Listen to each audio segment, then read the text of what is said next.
साथियों नमस्कार और आप देख रहे हैं कांडी बनारसी में आपका स्वागत है। आज पुलिस कमिश्नर गेट में हैं और सतीश चौबे जी हैं जो पूर्व आर्मी से रिटायर में हैं। मैं एक्स कैप्टन सतीश कुमार चौबे।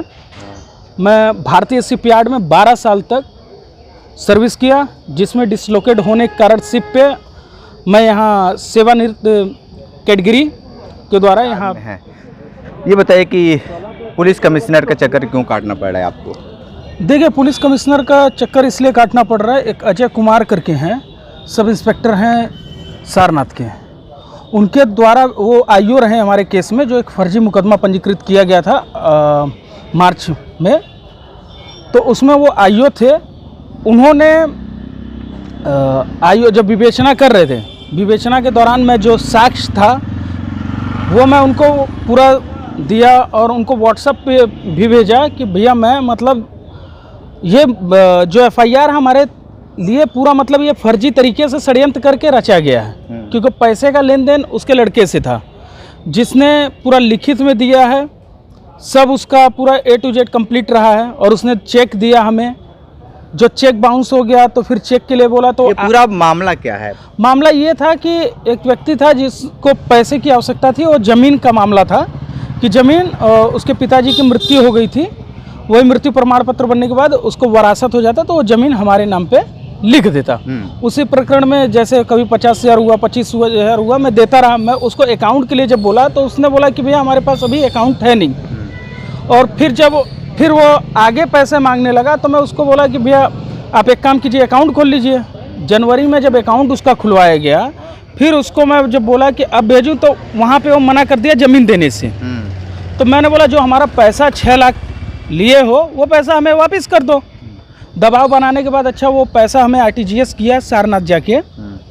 अब आरटीजीएस किया और वो पैसा आने के बाद उसकी माताजी कुछ 1.5-2 महीने बाद उठती हैं, बोलती हैं वो ज़बरदस्ती डरा धमका के इन्होंने अपने नाम पे करा लिया, पैसा अपने अकाउंट में करा लिया, सॉरी।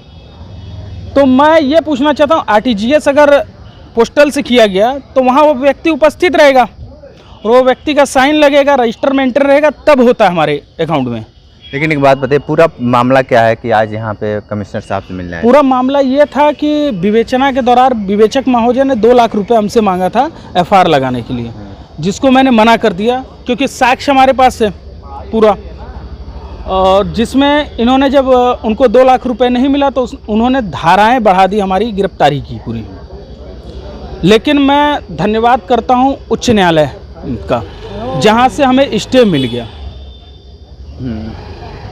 क्या अब कमिश्नर साहब से क्या बातचीत हुई? कमिश्नर साहब से बात हुई, पूरा मैं दिखाया, क्योंकि हमारे न्यायाधीश उच्च न्यायालय के जे मुनीर साहब थे, वहाँ पे भी पूरा प्रमाण गया तो वहाँ से उनके द्वारा स्टे लगाया गया। और आज कमिश्नर साहब को भी मैं दिखाया, क्योंकि क्वेश्चन के लिए गया है मुकदमा, ये चार्जशीट लगाएंगे वहाँ खारिज हो जाएगा।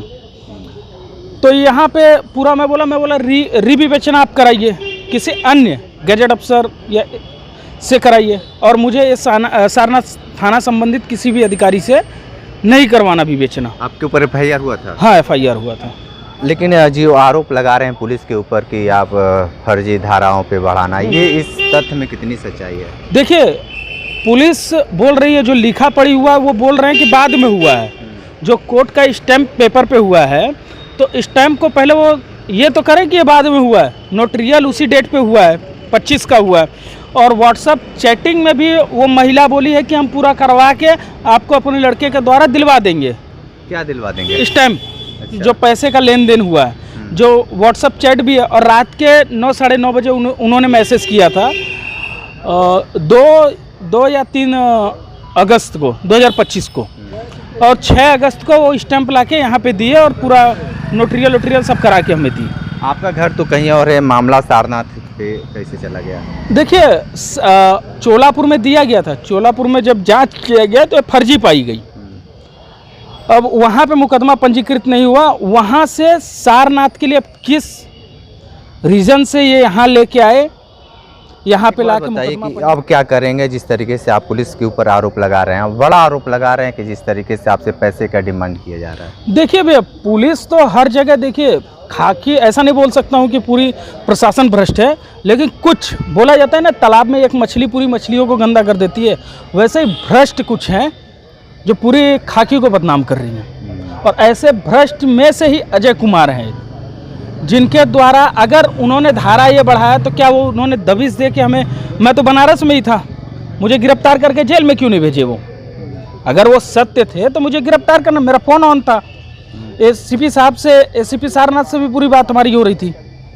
लेकिन मामला ये था कि आता सामने होता तो ये उठा के भेजते, ये ढूंढ नहीं पा रहे थे हमें। ठीक है, ठीक है।